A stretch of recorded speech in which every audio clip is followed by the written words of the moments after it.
Maybe police headquarters. Police headquarters? This is John Stevens speaking. 47 Davis Avenue, apartment 24K. You'd better send someone up. You'll find my body. I'm committing suicide. Anybody home in there? Hello? Hello? Hello. Bonsoir. B. Gates. Where's Stitzer? And how are you? Didn't you hear me knocking? No, I didn't. Take my word for it. I knocked. George, would you mind very much if I ask you not to stay? No, not in the least. You're my love parade. You smoke, don't you? Oh, yes. Give me a cigar. My love parade. Oh, thank you. No, one will be enough. You're my love parade. Got a lighter? Yes. That's all I'll ask. I'll smoke it myself.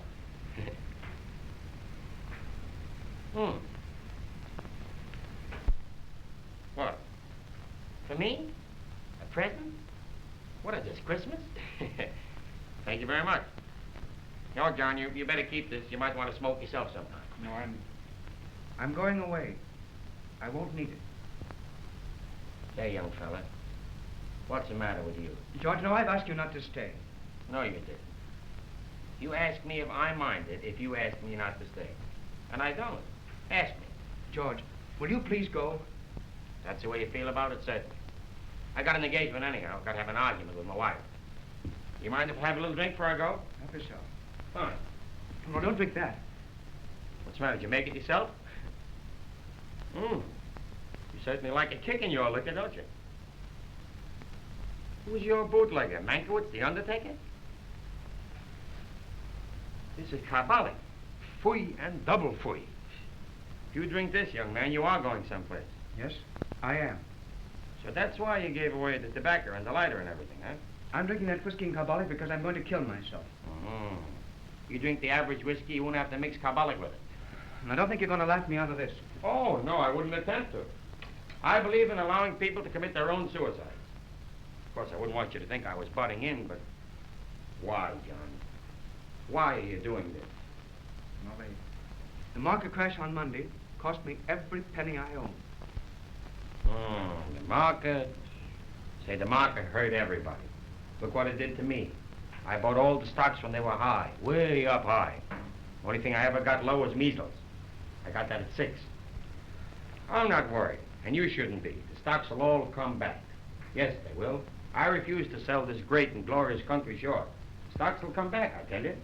We may not live to see it, but they'll all come back. Well, it isn't only the money. Now that I'm broke, well, Gladys has refused to marry me. She's broken off our engagement.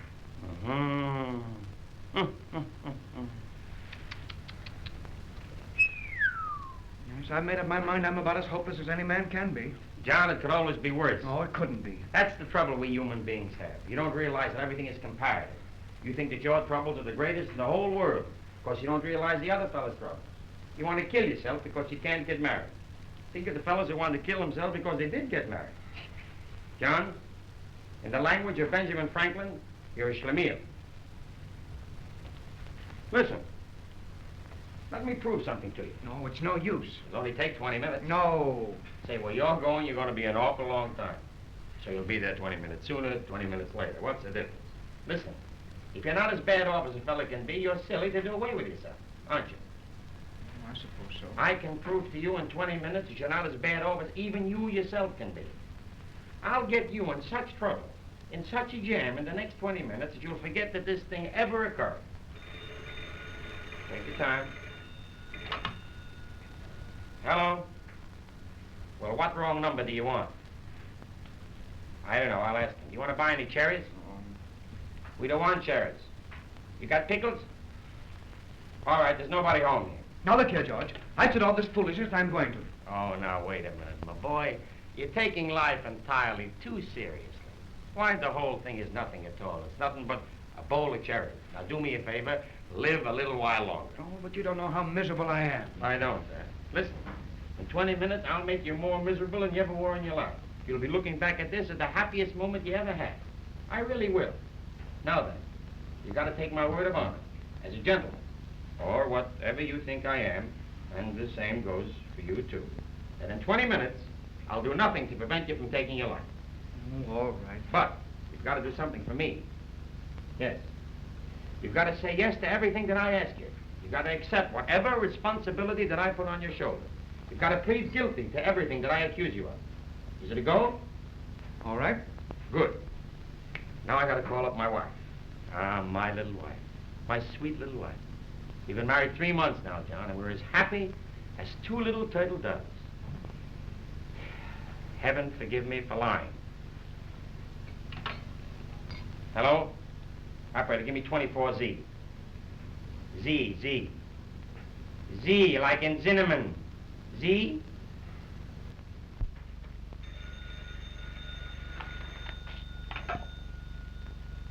Hello. Hello, honey. Don't you honey me. Listen, sweetheart. I called you up to say that I'm... Now you listen to me. I've got a lot of things to say to you. I know, dear. I know. There's no you... You want to kill yourself because you can't get married. Listen, dear. Now, just one moment. I'm over here in John Stevens' apartment. I want you to come right over. Yes, he'll explain it to you. He'll explain everything to you. I'm a what? Boy, is she hot.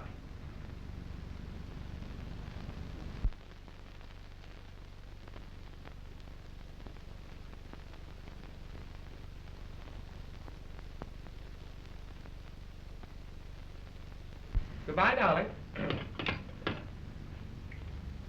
My missus is a little angry. Well, you can't blame her. She's been waiting since 7 o'clock. 7? Well, it's only 7:15 now. 7 o'clock last week. Now, look here, George. What do you want to bring your wife up here for? Oh, that's the whole plan. You see, your attempting suicide is a gift from heaven to me, because I'm in a little trouble. In fact, it's the biggest little trouble I was ever in my life. Gee, my wife, realizing what an irresponsible person I am, you know how I take life, it's a bowl of cherries. Well, she took the last $10,000 that we had and put it in the merchant's bank under a joint account. And we swore we wouldn't touch a penny of the money unless either one of us was actually hungry. Well, yesterday I had a little appetite. In fact, I was very hungry yesterday. And you drew out the money? All but $1, you know, to keep the account open. Well, I had a great chance to make a lot of money. Had a tip on a horse. The fellow that gave me the tip was a good friend of the horse's mother. And what a brave horse that was. Was he brave? You ought to see him. He chased all the other horses all around the track. What do you know the answer? The horse lost. My wife discovered that I took the money. Now I'm afraid to go home. I know, but what has all this got to do with me? Ah, that's where you come in. You see, I simply tell my wife that you forged my name and that you took the money out of the bank. Well, look, what do you want to do that for? I want to give you something to commit suicide for. Now, look here, George. I'm serious. I'm going to take my life. And if you think you can kid me out of this, you've got another thing boy, I'm coming. not trying to kid you out anything. I want you to realize what a cowardly thing you're planning to do. Men don't commit suicide because they're in trouble. No. They do it because they're afraid of the trouble they may have to face later. And they run away. Well, I couldn't get any worse trouble than I'm in now. You couldn't, huh? No. You wait till my wife gets here. I'll handle everything. That must be she. Come in, honey.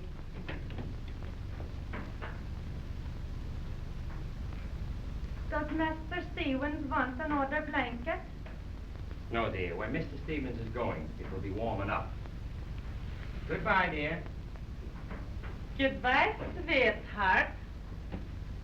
What kind of a place is this here? Now, look here, George, I'm desperate. In 20 minutes, I'm going to kill myself. And you've got to promise to do nothing to interfere with it. I told you that in 20 minutes you can kill yourself any way you like. Take poison, eat cheesecake, do anything you want, provided you must do everything that I say. All right, but you've got to play fair with me. I'll play fair with you. I play fair with everybody. Well, here I am. Well, here she is. Hello, Ethel. Hello, John. Hello, Papa's little smack-dab California sun-kissed bouncing baby rose. Don't you Papa's little smack-dab California sun-kissed bouncing baby rose me, you old roue. Just like 2 turtle doves. Now listen, Ethel. Your entire attitude is going to be changed when you realize what has happened. Well? John? Tell her. Tell her. Oh, Tell her. I know. I know how you feel, but after all, you're not the first one who has been unable to resist temptation. And when you came out and confessed to me like a man, it proved to me what a real fellow you are. I know, George, but... I know. I'll make it easier for you. I'll tell Ethel myself. Although, what you did to us can hardly ever be forgiven by my poor little wife and I. You. But remember this, the words that I utter against you will be more in pity than in anger. Never mind the poetry. I want to hear from you. What about that money? The money is gone. You didn't have to tell me it was gone. Now, wait a minute. You're going to be surprised at what I'm going to say. In fact, I'm even a little bit surprised myself. And it hurts me. It hurts me to say it.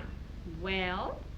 Ethel, John Stevens forged my name and drew the money out of the bank. What? Yes. Sometimes even your best friends won't tell you. I've been on his trail ever since, begging him to confess. That's why I wasn't home last night. What about the night before? Don't change the subject. Now, look here, George. I promised that I would intercede with the judge for him if he made a clean breast of this whole thing. John, you couldn't. You didn't do a thing like that. Yes. You forged George's name to a check? Yes. Why did you do it? Why? Because he's been playing the races. Anybody knows you can't beat a game like that. He's lost every nickel. It's disgusting. Stevens, you ought to be ashamed of yourself to do such a dastardly thing. dastardly thing to us. We who've been childhood friends. Give him. To steal the money we were going to build our home with. Our love nest. John Stevens, you're a Cad. a cad. A cur. A cur. Wait, I'd even go so far as to say that the man is a wiper. Why, you're a viper, you. Yes. John Stevens. All right, dear. Please don't be too hard with him. Hasn't he suffered enough? But he's a criminal. He deserves to be in jail.